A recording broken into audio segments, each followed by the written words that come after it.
Hello all. ఇవాళ మనం Python అంటే ఏంటి నేర్చుకుందాం. What is Python? పైథాన్ అనేది హై లెవెల్ ఆబ్జెక్ట్ ఓరియంటెడ్ మరియు ఇంటర్ప్రిటెడ్ ప్రోగ్రామింగ్ లాంగ్వేజ్. టర్మ్ లాగా ఇది ఒక స్క్రిప్టింగ్ లాంగ్వేజ్.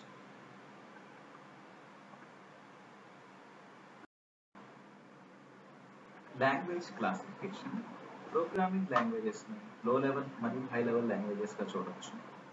ఫస్ట్ జనరేషన్ లో మెషిన్ లెవెల్ లాంగ్వేజ్ యూజ్ చేసేవాళ్ళు.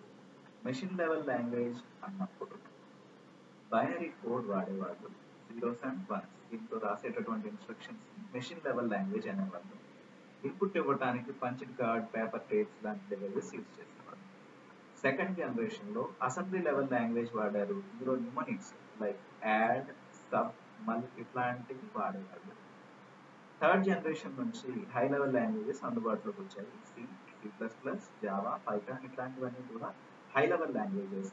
ఇక్కడ రాసేటటువంటి ఇన్స్ట్రక్షన్స్ అన్ని కూడా హ్యూమన్ రీడబుల్ ఫార్మాట్ లో ఉంటాయి. హై లెవెల్ లాంగ్వేజెస్ లో మనం ప్రోగ్రామ్స్ రాస్తాము. ప్రోగ్రామ్స్ కింద రాసే ఇన్స్ట్రక్షన్స్ హ్యూమన్ రీడబుల్ ఫార్మాట్ లో ఉంటాయి.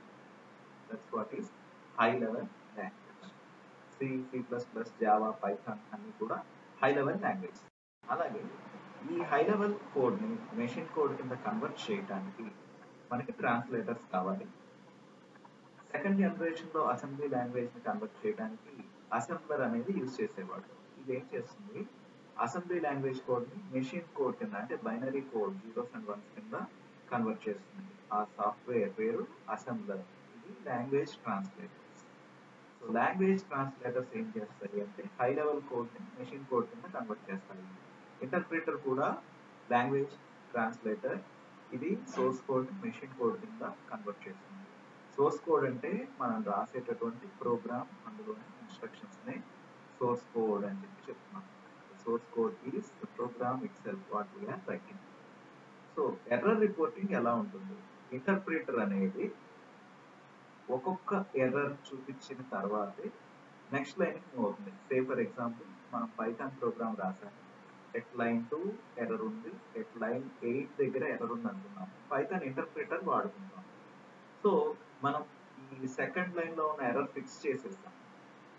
ఇది ఎగ్జిక్యూట్ అయ్యేటప్పుడు మళ్ళీ లైన్ 8 దగ్గరకు వచ్చాక అక్కడ ఉన్న ఎర్రర్ చూపిస్తుంది. సో డిబగ్గింగ్ అంటాం. Finding and fixing errors is called debugging.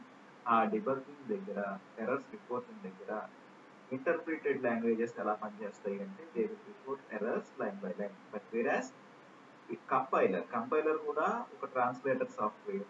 అది ఎలా పనిచేస్తుంది అని చెప్పారంటే సోర్స్ కోడ్ ని మెషిన్ కోడ్ కింద కన్వర్ట్ చేసేటప్పుడు, ఎర్రర్ రిపోర్టింగ్ జరిగేటప్పుడు మనం రాసిన సింటాక్స్ కరెక్టా కాదా చూసుకుని, ఒకవేళ సింటాక్స్ ఎర్రర్స్ ఉన్నాయి అంటే అన్ని ఎర్రర్స్ ని ఒకేసారి చూపిస్తుంది.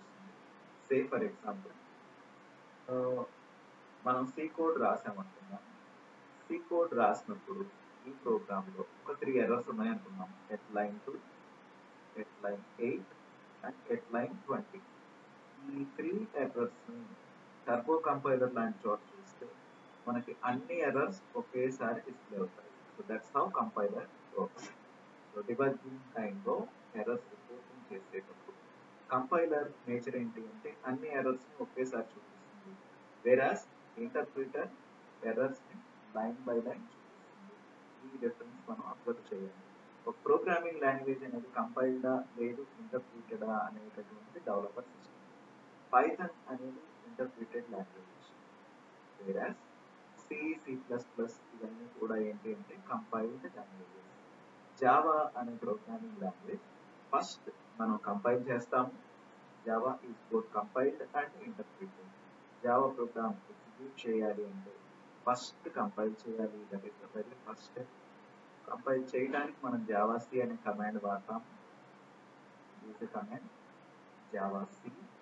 అండ్ ఎగ్జిక్యూట్ చేయడానికి, రన్ చేయడానికి మనం ఇంటర్ప్రిటర్ వాడతాం. ఇది call JVM by using command Java.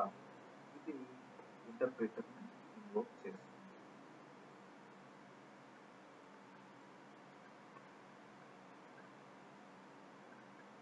అలాగే ఆబ్జెక్ట్ ఓరియంటెడ్ ప్రోగ్రామింగ్ నేచర్ గురించి నెక్స్ట్ వీడియోలో మనం Please like, share, subscribe my channel. Please do support.